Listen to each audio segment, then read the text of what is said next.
When I was on my first posting, तो रात पूरी मैंने काम किया। वो प्लेन क्रैश हुआ था PIA का, तो डेड बॉडीज़ का रेस्क्यू ऑपरेशन चल रहा था, साथ ही उनका पोस्टमार्टम भी चल रहा था। तो पूरी रात हमने वो काम किया और सुबह ही मुझे एक और असाइनमेंट दे दिया गया। मैंने अपने जो है वो सुपीरियर ऑफिसर को रिक्वेस्ट की कि सर मैंने रात को काम किया है, मैं लेडी ऑफिसर हूँ, अब मैं सुबह में कैसे। तो उस पर उन्होंने मुझे डांटा और तंबीह की। उन्होंने कहा जी अस्मा, तुम एक ऑफिसर हो, you are an officer irrespective of your gender. ये जहन में रखोगी कि मैं एक मेल ऑफिसर हूँ या मैं एक फ़ीमेल ऑफिसर हूँ तो तुम कभी काम नहीं कर पाओगी।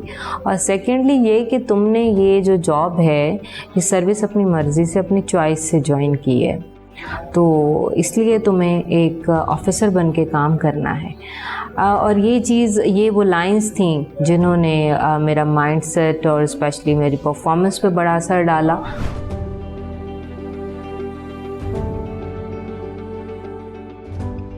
आई am Asma Batool and working as assistant commissioner in Karachi. और जहाँ तक बीइंग लेडी ऑफिसर चैलेंजेस का सवाल है, नासला टावर का इशू चल रहा था और वो काफ़ी बड़ा चैलेंज था हमारे लिए।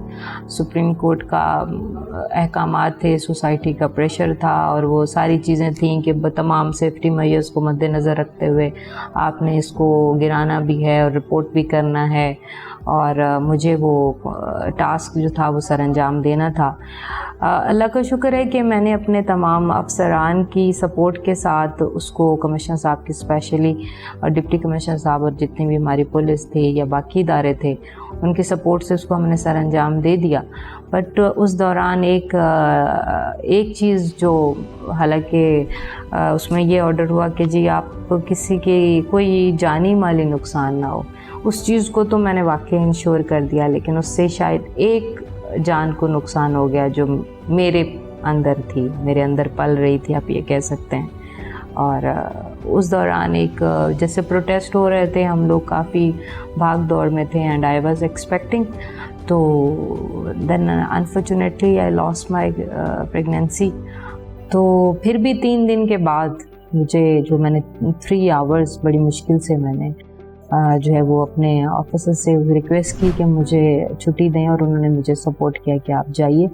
अब मैंने फिर जाके उसको वो प्रोसीजर जो हुआ, लेकिन उसे वेरी नेक्स्ट डे, आप ये संभल के सेम डे इवनिंग में मैं वहाँ पे खड़ी थी और मैंने दोबारा से अपना काम स्टार्ट कर दिया। हम लोग जब ऑफिस से घर जाते हैं तो उसी तरह से हमें गोल रोटी भी बनानी है और हमें उसी तरह से हस्बैंड का ख्याल भी रखना है, हमें ससुराल वालों का ख्याल भी रखना है, हमें बच्चों का भी ख्याल रखना है, उनके पैम्पर भी चेंज करने हैं, उनको नहलाना धुलाना भी है, उन्हें स्कूल भी भेजना है, खाना भी अच्छा बना हुआ चाहिए। और आपकी जो रिलेटिव्स होते हैं या आपका जो ख़ानदान होता है, उनकी जो ट्रेडिशंस हैं या उनकी जो एक्सपेक्टेशंस आपसे होती हैं वो उसी तरह होती हैं। वो इस चीज़ को लीस्ट कंसीडर करते हैं कि you are an working lady, तो वहाँ पे फिर बातें भी सुननी पड़ती हैं, वहाँ पे फिर आपको जस्टिफिकेशंस भी देनी पड़ती हैं।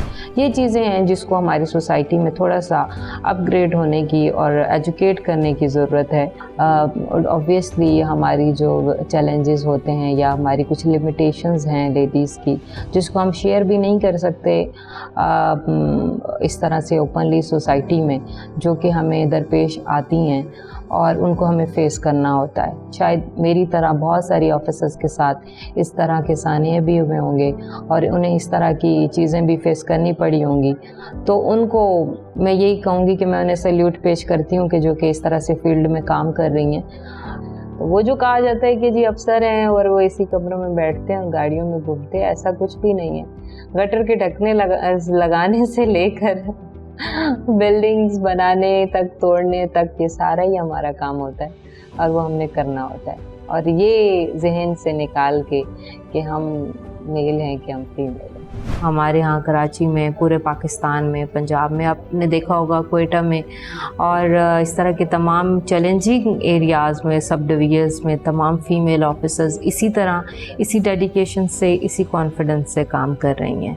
और स्पेशली आप देखें कि फ़ील्ड ऑफिसर्स जो हैं पुलिस में हैं, या चाहे वो जुडिशरी में हैं, चाहे वो डिस्ट्रिक्ट एडमिनिस्ट्रेशन में हैं, सब में उनकी परफॉर्मेंस जो है वो किसी भी तरह मर्दों से कम नहीं है। और वुमेन एम्पावरमेंट को आप ये कह सकती हैं कि वुमेन एम्पावरमेंट जो है वो आपको बाकायदा से नज़र आ रही है।